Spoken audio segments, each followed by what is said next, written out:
Halo guys, welcome back to my channel. Balik lagi bareng aku Putri Nuari. Terima kasih buat kalian yang udah mampir dan jangan lupa buat subscribe, like, komen, dan juga nyalakan notifikasi kalian biar kalian gak ketinggalan video-video seru dari aku. Nah, kali ini aku bakal ngelanjutin drama Korea yang sebelumnya ya guys, yang berjudul The Defect. Nah, sekarang aku bakal bahas di episode 5 ya guys.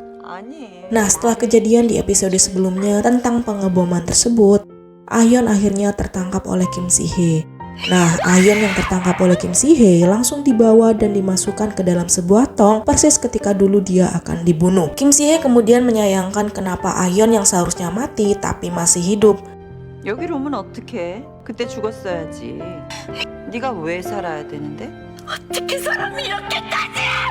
Dan itu membuat Ayeon semakin menjadi marah karena ternyata ibunya benar-benar seorang iblis. Di tempat lain, anak-anak ternyata berhasil menculik Ayeon kecil. Lalu mereka kemudian membawanya menuju tempat Ayeon disekap. Ayeon kecil yang tidak tahu menahu urusan ibunya meminta untuk dilepaskan. Namun untungnya ada Siwon yang mencoba meyakinkannya. Mereka kemudian membawa Ayeon kecil menuju ke tempat Ayeon disekap. Sampai di sana, Seok-soo langsung menabrak pintu sebuah gedung tempat Ayeon disekap. Kemudian mereka membawa Ayeon kecil keluar dari mobil dan mengancam akan membunuhnya jika mereka tidak melepaskan Ayeon.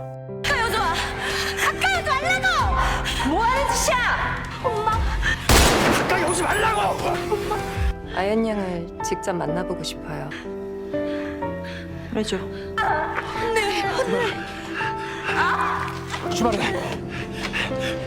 Kim Si-hye yang masih membutuhkan Ayeon kecil untuk dibawa menemui ibu presiden langsung memerintahkan anak buahnya untuk melepaskan Ayeon. Setelah itu anak-anak kemudian pergi dari tempat tersebut. Sedangkan Ayeon kecil tiba-tiba pingsan karena shock. 그래, 아연아, 내 딸 괜찮아. 아연아. Di perjalanan, Ayeon tidak sadarkan diri. Dia mengeluarkan banyak darah dari lengannya yang terkena sebuah tembakan. Sedangkan Ayeon kecil dibawa pulang untuk istirahat. Dan Kim Si-hye kemudian berkata kepada Jung Hyuk untuk tetap menjaganya dan di rumah saja sampai dia hamil dan melahirkan. 그래도 안 다쳐서 다행이지. 상처라도 생겼으면 어쩔 뻔했어. 내일 그 여자한테 보여줘야 돼. 얘 임신하면 외출 못하게. Ternyata Ayeon kecil ini dipilih oleh ibu negara untuk mengandung anak mereka. Ayeon yang ternyata hanya pura-pura pingsan sangat kaget dengan apa yang dia dengar. Kemudian dia teringat bahwa sebelumnya Joan memberinya sebuah nomor telepon dan Ayeon bisa menghubunginya kapan saja jika dia butuh bantuan.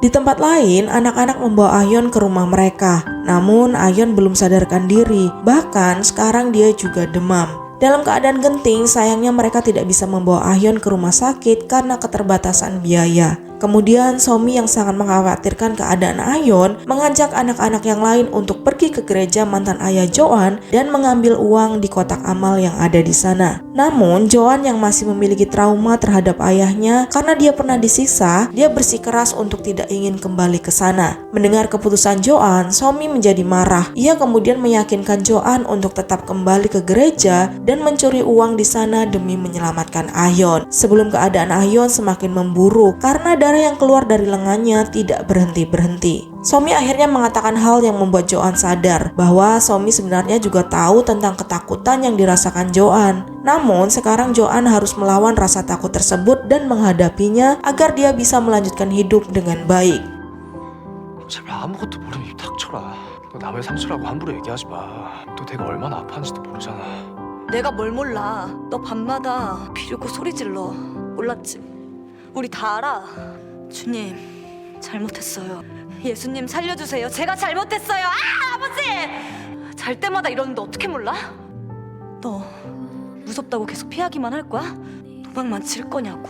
보놓고 안 보면 그만이야? 이제 이겨내야지. 꺼내서 아주 봐야 될 거 아니야. 그리고 너 이제 너 혼자 아니잖아. 그땐 혼자였지만 이제 우리 같이잖아. 그러니까 같이 가자고 우리. Di sisi lain, detektif Hyung Sok menemui orang yang ada di pelabuhan. Orang yang sebelumnya pernah ditemui oleh para anak-anak tersebut sebelum mereka akan berangkat menggunakan kapal. Di sana, dia menanyakan bagaimana caranya agar dia bisa menghubungi anak-anak tersebut.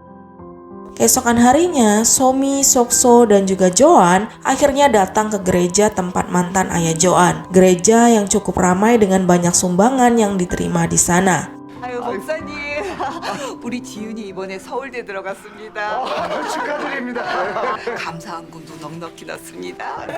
Kemudian ketika para jemaat sedang mendengarkan khotbah, mereka langsung melancarkan aksinya. Joan bertugas mengawasi, sedangkan Sokmi dan Sokso mulai membobol kunci kotak amal tersebut. Ketika berjaga, Joan melihat sebuah papan peringatan kematian seseorang yang dia kenal yang bernama Jo Eun-gyul, dan itu membuatnya teringat kenangannya masa lalu. Ternyata orang yang ada di papan tersebut adalah sahabatnya dahulu, dan sepertinya Joan dan Eun-gyul pernah saling menyukai satu sama lain. Namun entah bagaimana akhirnya Eun-gyul meninggal dunia. Joan yang tidak tahan dengan ingatan kenangannya tersebut langsung lari keluar gereja. Untungnya Somi dan Sokso sudah berhasil mengambil semua uang yang ada di sana, dan juga mereka langsung membakar kotak amal tersebut. Mantan ibu Joan yang mengetahui kebakaran dalam kotak amal tersebut langsung berteriak, dan seketika orang-orang dan keadaan di sana menjadi panik, terutama ayah Joan yang tidak rela kehilangan uangnya sepeser pun. Di tempat lain, Ayon yang sudah mengetahui rencana ibunya, dengan terpaksa dia tetap menuruti kemauan ibunya tersebut, meskipun sebenarnya dia tidak ingin melakukannya. Ia kemudian dibawa ke kediaman presiden untuk bertemu dengan ibu negara yang sangat ingin bertemu dengan Ayon. Mereka bertiga kemudian mengobrol sambil minum teh.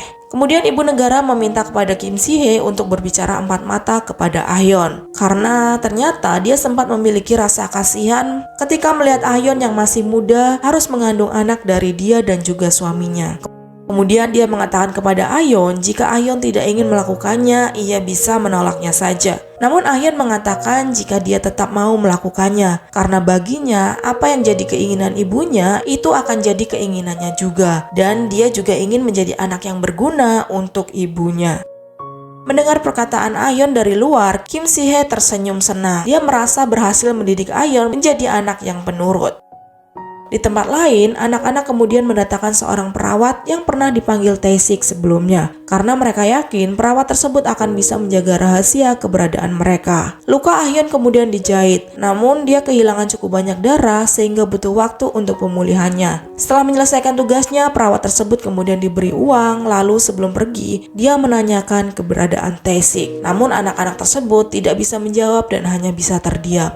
Di laboratorium, Kim Si-hye sedang melihat proses penyuntikan sperma ke sel telur, dan ternyata itu adalah sperma milik sang presiden. Ia akhirnya menyuntikkan sperma tersebut ke sel telur miliknya, dan memang itulah rencana dan tujuan dia sebenarnya.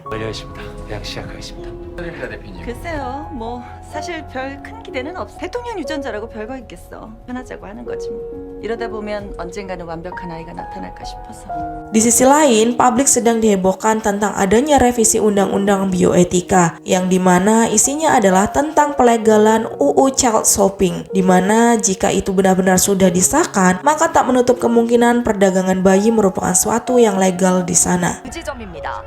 생명공학 연구를 발전시키겠다는 것은 분뿐이라는 의견이 지배적인데요. Di tempat lain, Kang Man dibawa oleh mantan ayah Joan yang juga merupakan bawahan Kim Si-hye ke laboratorium lama milik Kim Si-hye. Kedatangannya sudah ditunggu oleh Kim Si-hye di sana. Kim Si-hye yang sedang bahagia karena sebentar lagi undang-undang yang dia inginkan akan disahkan, menunjukkan apa yang sebenarnya dia sedang kerjakan. Ia kemudian menunjukkan beberapa DNA, ada yang baik dan juga ada yang tidak. Nah, disitulah tempat dia memilih DNA yang baik yang kemudian akan dijadikan bayi dan yang tidak akan dimusnahkan. Selain itu, dia juga menunjukkan beberapa janin yang bagi dia tidak layak untuk hidup karena berbagai alasan, seperti memiliki penyakit bawaan dan juga ada yang memiliki gen autisme. Dan janin-janin tersebut mereka sebut dengan limbah, yang pada akhirnya akan mereka buang dan mereka hancurkan tanpa adanya rasa belas kasihan. Kim Si-hye benar-benar gambaran seorang perempuan gila. 얘는 심장질환 유전 인자가 얘는 부모가 중간에 이혼해서 한 거예요. 얘는 치명적인 ADHD 유전 인자가 나온 거 있죠. 그러니까 내 말이 처음부터 편집을 하면 되는 것 같아. 그럼 이런 폐기물도 안 생기고 얼마나 깔끔하고 좋아요. 그래서 제가 그 일을 하려고요.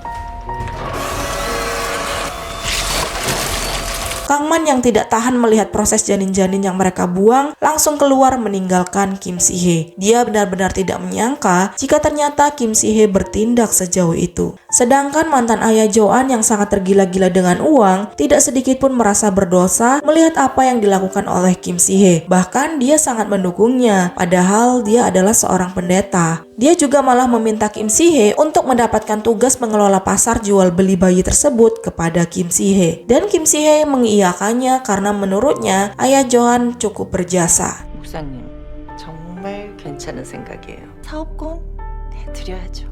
Ahyeon akhirnya sadar meskipun masih agak kesakitan. Ia sempat marah karena dia tahu mereka mendapatkan uang dengan membobol kotak amal gereja tempat ayah Jo-an di sana. Karena itu sangat berbahaya dan juga sangat menyakitkan untuk Jo-an yang punya trauma. Namun Somi langsung memeluknya dan mengatakan bahwa tak apa-apa selama mereka bisa menyelamatkan Ahyeon. 네, 다행이다. 그래도 깨어나서. Ahyeon tiba-tiba mendapat sebuah pesan dari detektif Hyung-sok. Ia meminta agar Ahyeon segera menghubunginya.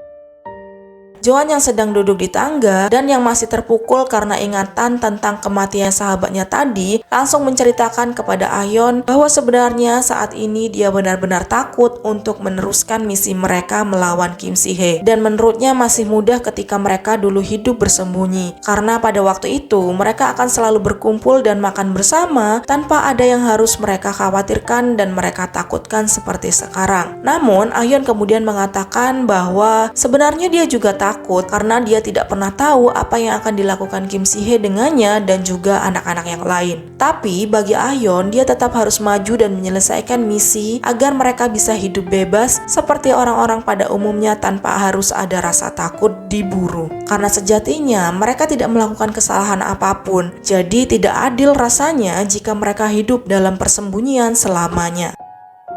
Keesokan harinya, Ahyeon dan Sok-so kembali ke gereja tersebut. Di sana, dia berpura-pura akan memberikan sumbangan. Sedangkan Sok-so memasang sebuah kamera di kotak tersebut agar mereka bisa memantau apa yang dilakukan oleh mantan ayah Jo-an. Setelah selesai, mereka kemudian kembali ke mobil. Dan sesuai dugaan mereka, kotak amal tersebut dibawa ke ruangan pendeta. Dan di sana, dia melihat mantan orang tua Jo-an sedang bahagia membuka kotak amal yang jumlahnya cukup banyak.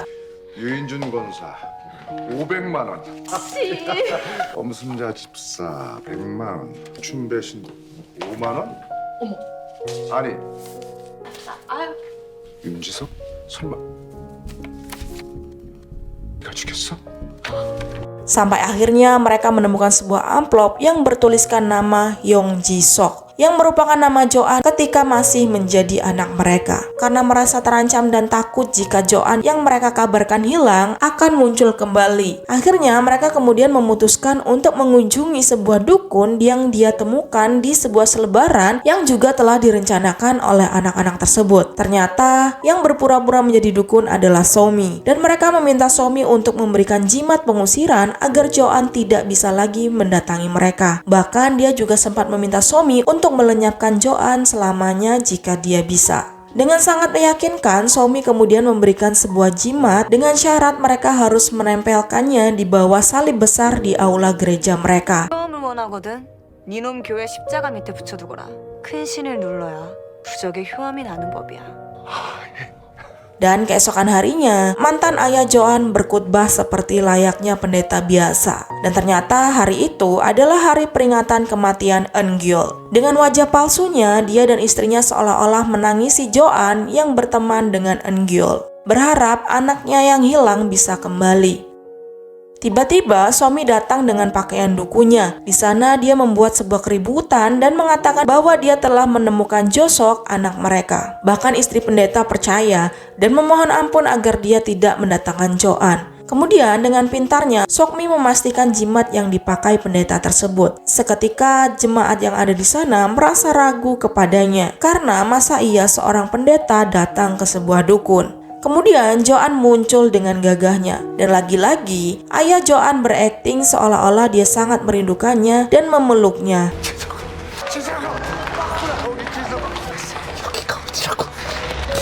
Dan saat itulah Jo-an langsung menyetrumnya hingga pingsan.